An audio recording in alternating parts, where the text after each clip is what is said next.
اللہ اکبر، جس کو اللہ سلام کہے۔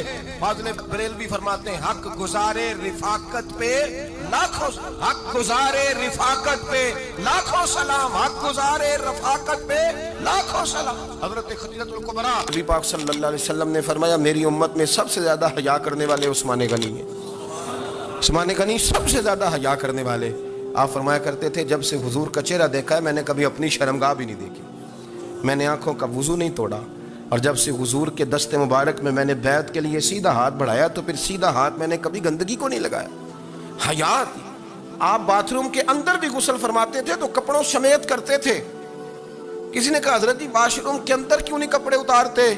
آپ فرمانے لگے باہر بندوں سے حیا کرتا ہوں، اندر جاتا ہوں تو رب سے حیا آنی شروع ہو جاتی، وہ تو دیکھ رہا ہے نا۔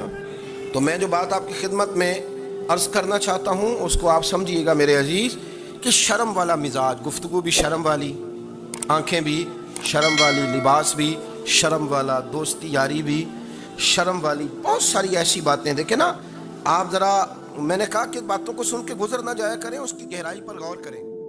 اور نبی رحمت علیہ السلام کی پہلی بات نہیں بیویوں کی آنکھوں میں آنسو پیدا کر دیے۔ حضور فرمانے لگے سنو، جب کوئی عورت بچہ پیدا کر لیتی ہے تو رب اسے اتنا ہی درجہ دیتا ہے جتنا ایک شہید کو درجہ عطا کرتا ہے۔ اور فرمایا جب وہ عورت اس کا بچہ آ جاتا ہے اب وہ رات کو روتا ہے، وہ اٹھتا ہے، پخانہ اور پیشاب کرتا ہے، اپنے وجود کو آلودہ کر لیتا ہے، تو نبی پاک صلی اللہ علیہ وسلم فرمانے لگے وہ عورت یہ فکر نہ کرے کہ وہ دیکھو مرد تو آرام سے سویا ہوا ہے اور میں اٹھ کے بچے کو صاف کر رہی ہوں، پخانہ پیشاب دھو رہی ہوں۔ میرے محبوب نے ہر مرتبہ فکر کو، حضور نے زندگی کے ہر شعبے سے تعلق رکھنے والے آدمی کو عزت دی۔ فرمایا بیبیو جب تم رات کو اٹھ کے اپنے بچے کی خدمت کرتی ہو، دودھ ڈال کے دیتی ہو، پخانہ اور پیشاب صاف کرتی ہو، تو فرمایا رب تمہیں اتنا ہی اجر دیتا ہے جتنا ساری رات مصلی پہ کھڑے رہنے والے عبادت گزار کو اجر عطا فرماتا ہے۔ اتنا اللہ تمہیں اجر دیتا ہے۔ ہر شخص کے حصے میں، ہر شخص کے حصے میں میرے نبی پاک نے عزت لکھی، ہر شخص کے حصے میں۔ رسول پاک نے وقار، رشتوں کو حضور نے اتنا مضبوط کر دیا، اتنا مضبوط کر دیا کہ رشتے رشتے نہیں درد بن گئے۔ ماں کا نام آتا ہے تو آنکھوں میں آنسو آ جاتے ہیں، ماں کا نام آتا ہے تو دل تڑپتا ہے نا یار۔ یہ انقلاب ہے جو میلاد والے رسول نے برپا کیا، ورنہ حضرت طارق ابن عبداللہ کہتے ہیں میں حضور کے اعلان نبوت سے پہلے بھی مکے آیا تھا۔ آپ فرماتے ہیں میں نے ایک بوڑھی عورت کو، ایک نوجوان کو گلے میں رسی ڈال کے گھسیٹ کے لے جاتے دیکھا، تو میں نے اس سے کہا کہ یہ کیا کر رہے ہو، کون ہے یہ بی بی، کیا مسئلہ ہے؟ تو وہ کہنے لگا جی میری اماں ہے، بوڑھی ہو گئی ہے، کسی کام کی نہیں رہی تو بیچنے جا رہا ہوں، چلو کسی کے برتن جب مانجے گی تو میرے تو پاس کچھ نفع آئے گا نا بیچنے۔ یہ داستانیں نہیں، ابھی بھی جن لوگوں کی طبیعت سخت ہوتی ہے وہ قتل نہیں کر دیتے ماں باپ کو۔ واقعہ سنیں نا آپ نے کہ ابا میرے نام زمین نہیں کر رہا تو مار دیا۔ جب کلیجے سخت ہوتے ہیں تو کام ہو جاتا ہے۔ ایک طرف وہ منظر تھا اور ایک طرف یہ منظر ہے کہ حضرت حلیمہ سعدیہ رضی اللہ تعالیٰ عنہ، ان کا نام نہیں ہے حضرت حلیمہ کا مسلم شریف میں، وہ امام زرقانی نے لکھا ہے، ورنہ مسلم میں یہ روایت اپنے اصل انداز میں موجود ہے۔ حضرت ابو ہریرہ رضی اللہ تعالیٰ عنہ فرماتے ہیں کہ جناب حلیمہ بوڑھی عورت، سادی عورت، اگر آپ کبھی معاشرتی لحاظ سے حضرت حلیمہ کا انداز دیکھیں گے نا، توجہ ہے میری بات پر، سمجھ آ رہی ہے آپ حضرات کو؟ جو ہمارا معاشرتی ماحول ہے نا، معاشرتی ماحول، تو حضرت حلیمہ سعدیہ رضی اللہ تعالیٰ عنہ کی حیثیت آج کے معاشرے میں اگر دیکھی جائے تو ایک آیا، بچوں کو پالنے والی آیا نہیں ہوتی، وہ آیا تھی۔ اسکول میں ایک آیا ہوتی ہے، جب بچہ چھوٹے ہمارے پرائیویٹ سکولز میں بچے جاتے ہیں تو عورت سنبھالتی ہے، دودھ ڈال دیتی ہے، کئی دفعہ فیڈر بھی پلا دیتی ہے، بچہ اگر پخانہ پیشاب کرتا ہے تو خدمت کرتی۔ یہ عورتیں اس زمانے میں چھوٹے بچے لے جاتی، پالا کرتی۔ تو بتانا دائی کی، آیا کی، میں مثال دے رہا ہوں، اور نرس کی کیا حیثیت ہے معاشرے میں۔ اور حضرت حلیمہ سعدیہ جب نبی پاک کو واپس لے کے آئی تھی تو چلو کچھ نہیں، لیکن نہ کچھ معاوضہ بھی انہیں حضرت عبد المطلب نے عطا کیا تھا۔ جناب آمنہ نے انہیں کچھ، ایک معنی یہ بھی ہو سکتا تھا کہ پیسے دے کے یہ کام کرایا، معنی ہو سکتا تھا۔ آج جو گھر میں اماں برتن دھوتی ہے اس کی کیا حیثیت ہوتی ہے؟ وہ تو بیچاری جن برتنوں کو دھو کے ہمیں دیتی ہے، بعد میں انہی برتنوں میں ہم انہیں کھانا کھانے کی اجازت نہیں دیتے۔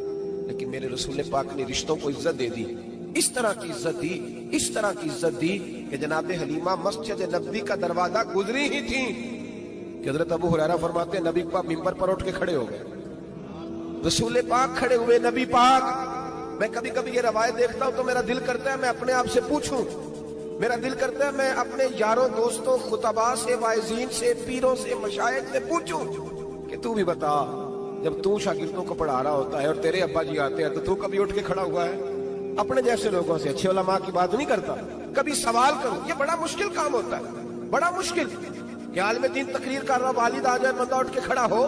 لیکن رسول پاک نے عزتیں دی، وقار دیا۔ جناب حلیمہ داخل ہوئی تو حضور منبر پہ کھڑے ہوئے اور اتنی تیزی سے حضور آگے بڑھے، اپنی چادر کو اتارا اور پھر میرے رسول نے زمین پہ بچھایا اور پھر حضرت حلیمہ سعدیہ بیٹھ گئی۔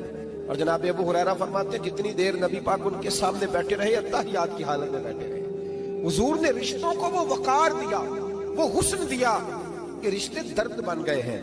اب ماں کا نام دل میں بعد میں آتا ہے، زبان میں بعد میں آتا ہے، آنسو پہلے آتے ہیں۔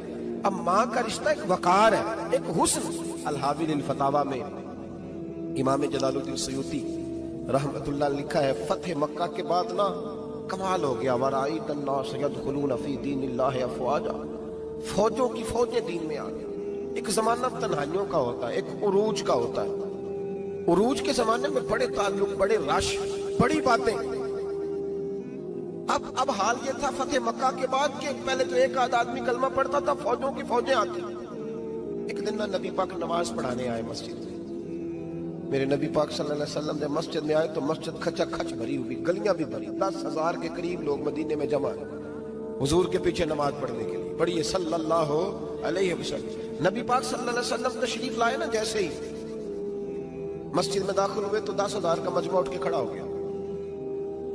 ہمارے لیے لوگ کھڑے ہوتے ہیں تو ہماری آنکھیں پرنم نہیں ہوتی، بلکہ ہم اپنا حق سمجھتے ہیں۔ ہم کہتے ہیں ان کا بنتا ہے کھڑے ہونا، حالانکہ بھائی دنیا سب کے لیے کھڑی نہیں ہوتی۔ جب کوئی کھڑا ہونا تو نظر جھک جانی چاہیے اور تیرے دل میں خیال آنا چاہیے کہ یا اللہ مجھ پہ رحم ہی رکھنا، اے اللہ میری پردہ پوشی کرنا، یا اللہ یہ تیری دی ہوئی عزت ہے، مہربانی کر، خفیہ تدبیر سے محفوظ فرما۔ کہ ہمیں احساس نہیں ہوتا الا ماشاءاللہ۔ اللہ کے محبوب داخل ہوئے تو 10,000 کا مجمع کھڑا ہو گیا۔ 10,000 آدمی کھڑا ہو تو ایک کیف بنتا ہے۔ تو میرے جیسا آدمی تو بیس کو سیدھی کرنے لگ جاتا ہے نا کہ بڑی شان ہے جناب، کالر ٹھیک کر لو، دستار سیدھی کر لو، کیا بات۔ اتنے لوگ بھی کبھی کسی کے گاڑی کے پیچھے بھاگے، لیکن نبی پاک کا انداز کیا تھا؟ رسول پاک کی آنکھوں میں آنسو آ گئے۔ 10,000 آدمی کھڑا ہوا، حضور رو پڑے اور اتنا روئے کہ جناب ابو ہریرہ رضی اللہ تعالیٰ عنہ فرماتے ہیں کہ میں نے نبی پاک کے سینے سے آواز نکلتی دیکھی۔ جب آدمی زیادہ روتا ہے تو سینے سے آواز آتی، حضور روئے کہ سینے سے آواز آئی۔ آپ فرماتے ہیں پھر حضور نے آنسو پوچھے، پھر نماز مکمل ہوئی۔ جب لوگ چلے گئے تو حضرت ابوبکر صدیق اٹھ کے قریب گئے، کہا یا رسول اللہ صلی اللہ علیہ وسلم آج کوئی وجہ نہیں تھی رونے کی، آپ آئے ہیں اور رونا شروع کر دیا۔ تو میرے محبوب فرمانے لگے آج جب میں نے اپنی وہ شانیں دیکھی، وہ مقام دیکھا تو مجھے اپنی اماں کی یاد آ گئی، ماں کی یاد۔ رشتوں کو وہ عزت دی، وہ وقار دیا، وہ حسن دیا۔ کہاں نماز کے لیے لوگوں کا کھڑا ہونا اور کہاں اماں کی بات چھیڑ دینا۔ میرے حبیب فرمانے لگے مجھے اپنی اماں آمنہ کی بات یاد آئی۔ میری ماں نے تو وہ دور دیکھا تھا جب وجود پہ کپڑے بھی پورے نہیں تھے، دل کرتا تھا آج اماں موجود ہوتی، میں نماز پڑھانے آتا، اللہ اکبر کہہ کے نیت باندھتا، سبحانک اللہ کے بعد سورہ فاتحہ پڑھتا اور سورہ فاتحہ مکمل پڑھ لیتا کہ میری اماں آمنہ کو کوئی کام یاد آتا، وہ پڑھتا سرکا کے کہتی بیٹا محمد میری بات تو سننا، تو محبوب فرماتے اللہ کی عزت کی قسم میں نماز چھوڑ دیتا، پہلے ماں کی بات سن کے آتا، میں چھوڑ دیتا نماز۔ وقار دے دیا، وقار، وہ حسن بخشا، وہ توانائی بخشی۔ عرب کے اندر سال کے بعد عورتوں کا ایک میلہ لگتا تھا خانہ کعبہ کے پاس، صرف عورتیں اکٹھی ہوتی تھی، میلہ لگا ہوا تھا۔ ایک تورات جاننے والا یہودی عالم بھی آیا ہوا تھا، وہ بیویوں کے مجمع پہ نظر ڈال کے کہنے لگا بیویوں مرد کا کام تو کوئی نہیں عورتوں کے مجمع میں بات کرنا، لیکن میں تمہیں ایک پیغام دینے لگا ہوں، اللہ کے آخری رسول جو مکے میں پیدا ہونے والے ہیں ان کے آنے کا وقت قریب آ گیا ہے۔ وہ بی بی بڑی خوش نصیب ہوگی جنہیں ان کی رفاقت ملے گی۔ عورتوں نے جب دیکھا کہ مرد آ گیا عورتوں کے میلے میں تو انہوں نے ڈانٹا، جھڑکا، کہا چل اٹھا اپنی کتابیں اور نکل جا۔ حضرت خدیجہ کہتی ہیں باقیوں نے ڈانٹا پر میں نے بات پلے سے باندھ لی، میں نے پلے سے باندھ لی اور میں انتظار کرنے لگی کہ اللہ کرے وہ نصیب میرے ہی ہو، اللہ کرے مقدر میرا ہی کھلے۔ آپ فرماتی میں تسبیح پڑھتی، درود پڑھتی، میں اس زمانے میں جو اللہ کا ذکر جس طرح ہوتا تھا وہ میں شروع کرتی، اور جب فارغ ہوتی تو میں التجا کرتی کہ اللہ میرے نصیبے کھول دے۔ کہتی ہیں آہستہ آہستہ آہستہ آہستہ میں حضور کی تعریف سننے لگی، آہستہ آہستہ تعریف سننے لگی۔ نبی پاک صادق ہیں، امین ہیں، سچے ہیں، دیانتدار ہیں، اس برے اور میلے معاشرے میں بھی وہ سب سے اعلیٰ بھی ہیں اور سب سے اجلے بھی ہیں، وہ سب سے پاکیزہ ہیں۔ میں سننے لگی تعارف، آہستہ آہستہ میں ان کی گرویدہ ہونے لگی۔ ادھر نبی پاک صلی اللہ علیہ وسلم اپنے چچا جناب ابو طالب کے پاس رہتے تھے، قحط آ گیا، حالات بگڑ گئے۔ حضور سید عالم صلی اللہ تعالی علیہ وسلم سے چچا کہنے لگے بیٹے اگر مال تجارت لے کے شام جاؤ تو بڑا نفع کماؤ گے، ہمیں ضرورت بھی ہے، اور اگر ہو سکے تو خدیجہ کا مال لے کے جاؤ۔ نبی پاک نے کہا چچا میں نہیں کہوں گا کسی سے جا کے، میں نہیں کہتا کسی سے جا کے، جو میرے نصیب میں ہوگا میرا رب خود عطا فرمائے گا، میں نہیں کہوں گا۔ مصطفیٰ نے تو نہیں کہا۔ حضرت خدیجہ رضی اللہ تعالیٰ عنہ کہتی ہے میں نے خود اپنی خادمہ کو بھیجا، میں نے کہا جا کے پوچھو تو صحیح کہ میرا مال قبول ہوتا بھی ہے کہ نہیں، پوچھو۔ نبی پاک صلی اللہ علیہ وسلم سے پوچھا، حضرت خدیجہ کی خواہش ہے کہ آپ مال لے کے جائیں، حضور نے قبول کر لیا۔ جناب خدیجہ الکبریٰ رضی اللہ تعالیٰ عنہ کے غلام تھے، میسرہ ان کا نام تھا۔ جناب خدیجہ نے ان کو ساتھ بھیجا، فرمایا تین باتیں ارشاد فرمائی۔ ایک تو فرمایا سارا رستہ غور سے دیکھنا میرے نبی کے ساتھ کیا معاملات درپیش ہوتے ہیں، ابھی اعلان نبوت نہیں کیا، فرمایا ذرا غور کرنا، میرے مصطفیٰ کا مطالعہ کرنا اور مجھے واپس آ کے سبق سنانا، وہ جو تم نے چہرہ بددعا کی تلاوت کی ہو ذرا مجھے واپس آ کے سنانا۔ جنہاں نے دل پر جانی ڈٹھا ہو اکھیاں ہی تک لیاں، تو ملے ہوں تے ساجن ملیا ہوں ناساں لگ پئیاں، ذرا جا کے نا تلاوت کرنا اور مجھے اور دوسرا فرمایا تم میرے غلام ہو تو مصطفیٰ کے بھی غلام بن کے رہنا، میں سنتی ہوں کہ کردار کے، افکار کے، نظریات کے، عظمت کے بلند و بالا، وہ جیسے کہیں ویسے کرنا۔ اور تیسری حضرت خدیجہ نے نصیحت فرمائی، فرمایا محمد ابن عبداللہ صلی اللہ علیہ وسلم کی رائے سے اختلاف نہ کرنا، یہ چلتے ہوئے معاہدہ کیا، جو وہ کہہ دے سو کر جانا۔ غلام کہتے ہیں میں ساتھ گیا، باتیں میں نے سن لی، لیکن جب سفر شروع ہوا نا ابھی چند منزلیں طے ہوئی تھی، میں نے کہا خدیجہ آپ نے کیا نصیحت کرنی تھی، ان کے ساتھ جو رہے گا وہ ان کا غلام ہی بن جائے گا، ان کے ساتھ جو رہے گا تو اجے میرا محبوب نہیں ڈٹھا جن ویکھ کے چن شرماوے، جے رکھے ہاتھ پھلاں وچ ہاتھ نال پھلاں رل جاوے، تے ادھی راتی چن چڑھ جاندے جدوں جلوہ فرماوے۔ فرمایا جو بھی ساتھ رہتا غلام ہو جاتا۔ میسرہ کہتے میں گیا، تجارت شروع ہوئی، کہتے ہیں نبی پاک صلی اللہ علیہ وسلم جب منڈی میں پہنچے تو لوگ قسمیں اٹھا اٹھا کے مال بیچ رہے تھے۔ اللہ کے محبوب جب گئے نا تجارت کرنے تو ایک آدمی کہنے لگا چلو معاذ اللہ بتوں کے نام تھے لات و منات، کہنے لگا لات کی، عزا کی، منات کی قسم اٹھاؤ، تو نبی پاک فرمانے لگے ان کی قسم اٹھاؤں جن کا میں نام لینا بھی پسند نہیں کرتا۔ ابھی اللہ نے نبوت نہیں کیا، اور فرمایا ویسے بھی میں قسم دے کے مال نہیں بیچتا، خریدنا ہے تو خریدو، نہیں خریدنا تو نہ خریدو۔ کہتے ہیں لوگ قسمیں اٹھا اٹھا کے پیچھے جاتے تھے، پر میرے نبی جس سے رخ پھیرتے تھے وہ نبی پاک کے پیچھے ہو جاتا تھا۔ ماتے کئی گنا زیادہ نفع کمایا۔ ہم رستے میں تھے، حضور ایک درخت کے نیچے آرام کرنے لگے، ایک عیسائی راہب غار میں بیٹھا تھا، نکل کے آ گیا، مجھ سے کہنے لگا مجھے وہ جانتا تھا، میں سرا یہ کس کو ساتھ لائے، یہ کون ہے؟ میں نے کہا اہل قریش کے ایک معزز آدمی ہے۔ کہنے لگے یار جس درخت کے نیچے یہ لیٹے ہوئے ہیں یہاں عام آدمی نہیں لیٹ سکتا، یہاں وہی لیٹے گا جو اللہ کا سچا رسول ہوگا، یہاں دوسرا کوئی لیٹ ہی نہیں سکا، یہ رسول ہے، ان کا خیال رکھنا، خیال رکھنا۔ کاش میں اس وقت تک زندہ رہوں جب یہ نبوت کا اعلان کریں۔ میسرہ کہتے ہیں میں غلام ہو گیا، نبی پاک صلی اللہ علیہ وسلم کی ادائیں مجھے بھانے لگی۔ جب واپسی پہ نکلے تو گرمی بڑی شدید تھی، فرماتے ہیں جب دھوپ تیز ہوتی تو بادل کا سایہ آ کے حضور پہ سایہ کر دیتا، بادل کا ٹکڑا نبی پاک پہ۔ اللہ جانے کہاں بیٹھ کے لوگوں نے کتابیں پڑھی ہیں جو کہتے ہیں 40 سال کے بعد نبی بنے تھے، پتہ نہیں کہاں بیٹھ کے کتابیں پڑھی ہیں۔ ہم نے تو جو سیرت پڑھی ہے وہ بتاتی ہے کہ تیری حیات پاک کا ہر لمحہ پیغمبر لگے، ہر لمحہ پیغمبر لگے۔ یہاں تو وہ لوگ جو کئی سال پہلے 20 اور 25 سال پہلے حضور سید عالم صلی اللہ علیہ وسلم کی رفاقت میں رہے، وہ اعلان کر لوگ پتہ نہیں کہاں بیٹھ کے کتابیں پڑھتے ہیں، کہاں بیٹھ کے۔ میرے نبی پاک سے صحابہ نے پوچھا حضور آپ کب نبی تھے؟ فرمایا ابھی آدم کی مٹی گوندی جا رہی تھی، ابھی آدم کی مٹی گوندی جا رہی تھی، میں تب بھی اللہ کا رسول تھا۔ میرے بھائی نبی رحمت سید عالم صلی اللہ علیہ وسلم کے غلام حضرت خدیجہ کے غلام کہتے ہیں واپس آیا، اور پہلے بھی کئی دفعہ حضرت خدیجہ کا مال گیا تھا، بڑے نفع آئے تھے، پر جو نفع اس سال آیا وہ پہلے کبھی نہیں آیا تھا۔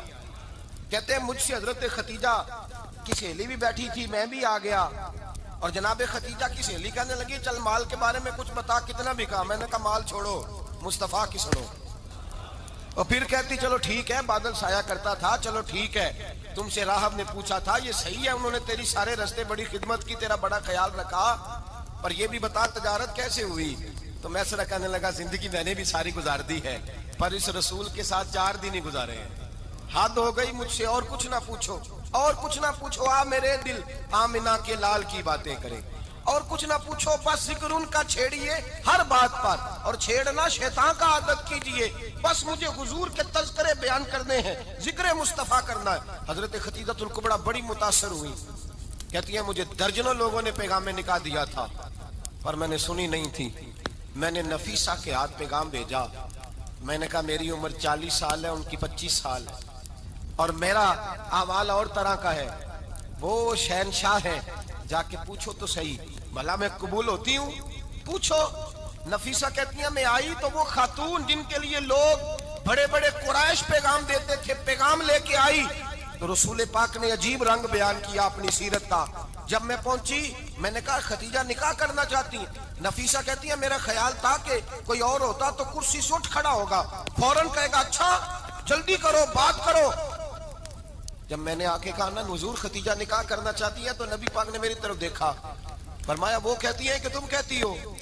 کہا وہ کہتی ہیں، تو حضور نے فرمایا ٹھہر جاؤ، میں اپنے چچا سے پوچھ کے بتاؤں گا، میں مشورہ کروں گا، میں پوچھ کے بتاؤں گا۔ آج بچوں کو کچھ سبق بڑے یاد ہیں، کہتے ہیں پسند کی شادی کرنا حضرت صاحب ناجائز ہے، پسند کی شادی کرنا کوئی ناجائز ہے؟ اور میں نے کہا بھائی صرف ایک ہی جائز چیز رہ گئی، اور کوئی شے جائز نہیں، یہ ایک ہی جائز چیز ہے جس کا فتویٰ سارے نوجوان پوچھتے پھرتے ہیں، سارے رانجے بنے پھرتے ہیں، مجنوں بنے پھرتے ہیں، سارے مئی وال ہو گئے، اللہ پاک کو ہدایت کی توفیق عطا فرمائے، سارے اس بری لت کا شکار ہو گئے۔ او بھائی نبی پاک سوائے خدا کے کسی کے پابند نہیں، لیکن میرے مصطفیٰ نے اپنی امت کو یہ درس دیا ہے کہ جو بڑوں کے شفقت کے سائے میں چلتا ہے اللہ اس کی مدد فرمایا کرتا ہے۔ تجھے کیا پتا تیرا اچھا بھلا کس بات میں؟ کہا نکاح کرنا چاہتی ہوں، فرمایا چچا سے پوچھ کے بتاؤں گا۔ خدیجہ رضی اللہ تعالیٰ عنہ کہتی ہیں انہوں نے پوچھا، جناب ابو طالب کہنے لگے یہ تو خوش قسمتی ہے کہ ہمیں ایسی بہو مل جائے جس کے کردار میں، افکار میں، نظریات میں اتنی نفاست۔ مصطفیٰ کریم کے ساتھ نکاح ہوا، قربان جائیں۔ حضرت خدیجہ الکبریٰ کی شادی ہوئی تو بھائی بڑا مشکل ہوتا ہے، بڑا مشکل ہوتا ہے اپنے آپ کو ڈھالنا، لیکن جناب خدیجہ کی زندگی اٹھا کے دیکھو، میں یہ نہیں کہہ سکتا وہ کروڑ پتی تھی، ارب خرب کی میں بات ہی نہیں کر سکتا، اور 20 نوکرانیاں تھیں ان کے پاس، درجنوں ان کے پاس غلام تھے، لیکن جب رسول اللہ کے دروازہ نور پہ آئی ہیں، انہوں نے میرے نبی کے گھر میں جھاڑو بھی دیا ہے، انہوں نے حضور